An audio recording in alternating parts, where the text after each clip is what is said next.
Welcome back to the Big Daddy Unlimited Shooting Academy Rifle Series. In this episode, we're going to talk about a couple things regarding trigger. So we're going to talk about different kinds of triggers in some platforms, and then we're also going to learn how to actually use them. Not very much needed in the sense of a rifle like you would a pistol, but there still are very good fundamentals that you can follow and bleed over from pistol that you can specifically use with a rifle. So different types of triggers in most guns, like precision rifle guns or even AR-15s and other platforms, is you'll have a single stage and a two-stage trigger. So a single stage is just like how it sounds. There's one point you pull and it shoots. And a two-stage is you'll have 2 points where you're pulling a certain poundage worth of trigger, and then you're going to find kind of a hard wall, and then it's another pound, a pound and a half more to break that shot. So let's say, I don't know, a hyperfire trigger, 2-stage, your first pull is going to be about 2.5 pounds or 3 pounds. And then once you get to the wall, it's another pound on top of that. So for rifle precision shooting, a lot of people like it so they can find, kind of like add that pressure to where they're almost about to break the shot, find the wall, and just add that little bit of pressure to break the shot. So how do I pull the trigger is answered very simply, okay? So as far as trigger placement goes, it's really almost not that important. It helps with consistency when you use a specific part of your finger. What we're going to try to use is that first digit pad of your finger. That's going to be the more controlling part of your finger.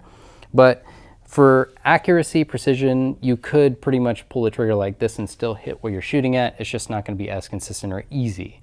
So what we're trying to do is find that pad onto that bow of the trigger, the flat part of the trigger where you want to pull, and simply just pull it. Add pressure, add pressure, add pressure until the gun breaks. Sometimes these triggers can be super light. Sometimes you're pulling like some kind of duty 7-pound trigger in AR. Whichever gun you have, whatever trigger you have, the same fundamentals apply. Once you get your finger on there, you're just going to creep that pressure back until the gun shoots. And if you're shooting somewhat quicker, that you still can control how much poundage you put onto the trigger, so you're not just mashing the trigger as hard as you can, and you'll be able to shoot a little bit faster because your hand maintains dexterity when you're not putting too much pressure on trying to pull that trigger really hard. Okay, so when you pull the trigger, all you're going to do is add pressure, add pressure, add pressure until the gun shoots. Okay, and if you're shooting precision or nice slow fire group shooting of some kind, when you pull the trigger, some people like to ride the reset out and then pull the trigger from there, especially with like a 2-stage trigger. It honestly doesn't really matter as much. I mean, it's more of a comfortability factor. I can pull the trigger, let the gun reset, and just find that pad again and pull the trigger the same exact way. What that does is it keeps my trigger finger, or my trigger hand rather, a little bit more mobile and comfortable. Because if I'm constantly applying pressure to my hand, sometimes I get like some kind of involuntary muscle movement because I'm trying to do 2 different actions at once. I'm letting something go but holding it back at the same time. Or I could just pull the trigger, let go, put my finger back on, and pull it with the same exact trigger pull I did earlier. So with precision and stuff like that, I mean, I don't specifically like riding the reset out myself. There are a few reasons why I like just letting the trigger go and coming back onto the trigger better. So, it's a comfortability factor, but not required to have to drive that trigger out with this, your finger. You could just let it go, let it reset, and come back on.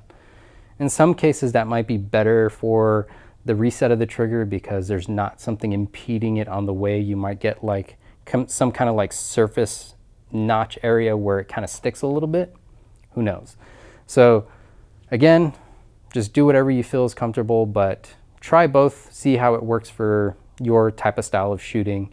And again, just like with the 4 cardinal rules firearm safety, whenever you're not shooting, or you're getting ready to shoot, if you're done shooting, you can stick your finger right up here off off the trigger and away from the actual trigger guard. So if anything, you're not ready to shoot or something like that and something startles you, a bee flies past you or somebody shouts at you, your finger's not here to go bang when you don't intend to actually shoot.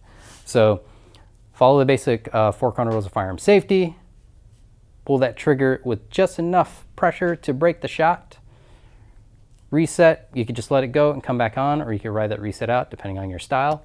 But it's pretty simple when it comes to these carbine or rifle style triggers. There's not very much fundamentally that you need to know. So get out there, train, run that trigger, see what it does, change it out if you don't like it, and have fun. We'll see you next time.